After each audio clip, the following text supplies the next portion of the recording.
कि हमारे हुजूर आखिरी नबी मोहम्मद सल्लल्लाहु अलैहि वसल्लम हमें क्यों ना इस बात का फ़ख्र हो कि जो आखिरी उम्मत जिस पर कलाम पाक उतरा तो हमारे प्यारे मोहम्मद मुस्तफ़ा सल्लल्लाहु अलैहि वसल्लम उनके ऊपर कलाम पाक उतरा, ठीक है। और हमारे जो जन्नत के सरदार हैं वो कौन है? हज़रत इमाम हुसैन, हज़रत इमाम हसन। और जन्नत की जो सरदार है बीबी फातिमा। तो हमारी उम्मत अगर देखने जाए तो जो सबसे किताब जो बेहतरीन किताब मानी गई जिसको पूरी दुनिया मानती है और उसकी हिफाजत अल्लाह ने अपने ज़िम्मे ली, वो किताब हमारी उम्मत को लिखी। हमारे जो नबी है वो शफात करेंगे सब, मतलब जितने पैगम्बरों के सरदार। और उसके बाद में जो औलियाए किराम में जो सरदार हैं वो हज़रत गौसे आज़म, वो हमारी उम्मत की। जो जन्नत की सरदार है वो हमारी उम्मत की।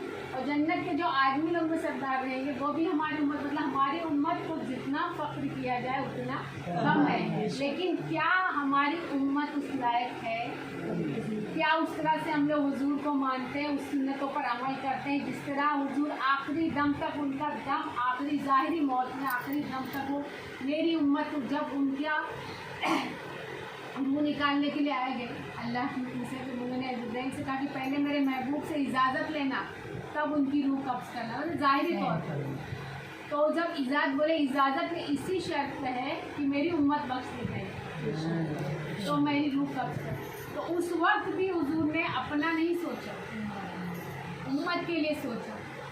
और ये सोचो कि जब एक हज़रत अबू बकर सिद्दीक़ जिनकी बेटी हज़रत आयशा, तो हज़रत अबू बकर सिद्दीक़ ने ये कहा था कि जब कभी तुम्हें मौका मिले तो अपनी बख्शिश की दुआ हुजूर से करवा लेना, अपने शौहर से बख्शिश की दुआ करवा लेना। तो एक दिन उन्हें देखा जल्दी कि आज इनका मतलब दिमाग देखना, हमेशा तो हुजूर कभी उन्होंने ज़ाब्ती की नहीं, कभी किसी के साथ जो रहमतुल्लिल आलमीन थे। तो उन्होंने कहा कि मैं आज आपसे कुछ मांगना चाहती हूँ। मैंने क्या बात है, क्या कहना चाहती? बोले मेरे अब्बा जान ने मुझसे कहा है कि जब आप कभी फारिग रहें तो मेरी अपनी बख्शिश की दुआ करवाएं।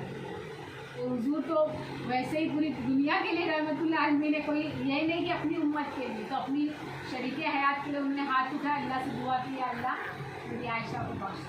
इतनी खुश हो गई, इतनी खुश हो जैसे उनको लगा कि पूरी ज़मीन और आसमान उनके हाथ में आ गई। बोले इतनी खुश क्यों?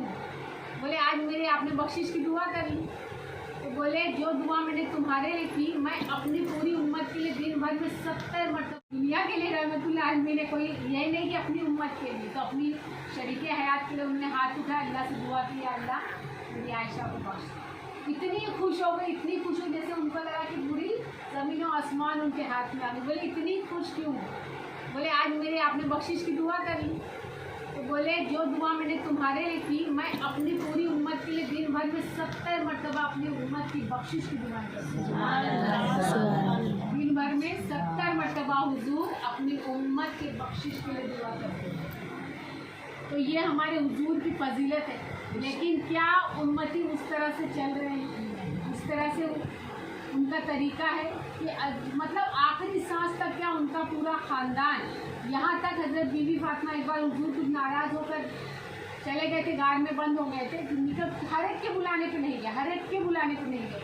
जब हज़रत सबको ये लगा कि अब एक ही जन बुला के मना के ला सकता है तो हज़रत बीबी फातिमा को भेजा गया। उन्होंने कहा कि अब्बा जन आपको मेरा वास्ता पा दीजिए, आप किस लिए पैसा? बोले मैं अपने उम्मत की बख्शिश के लिए दुआ कर रहा हूँ। बोले जब तक मेरी ज़िंदगी रहेगी मेरी हर रात में पूरी रात आपकी उम्मत की बख्शिश के लिए दुआ करेंगे।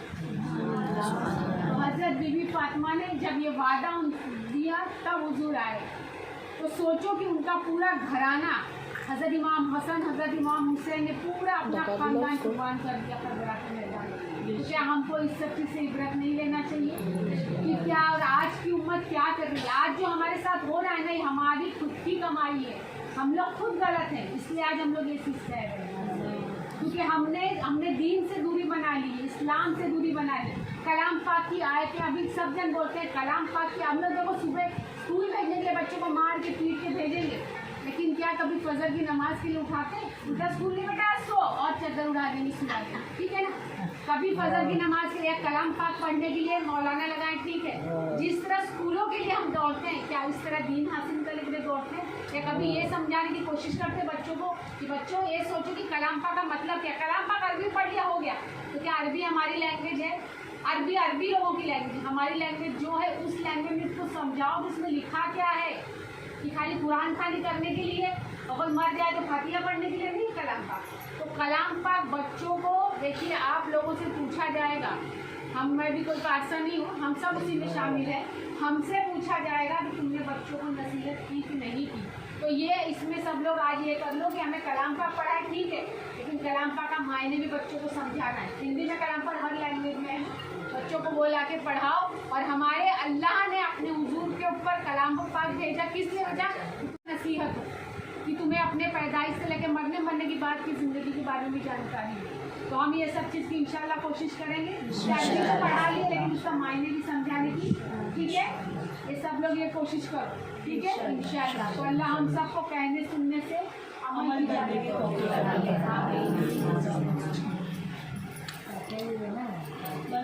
के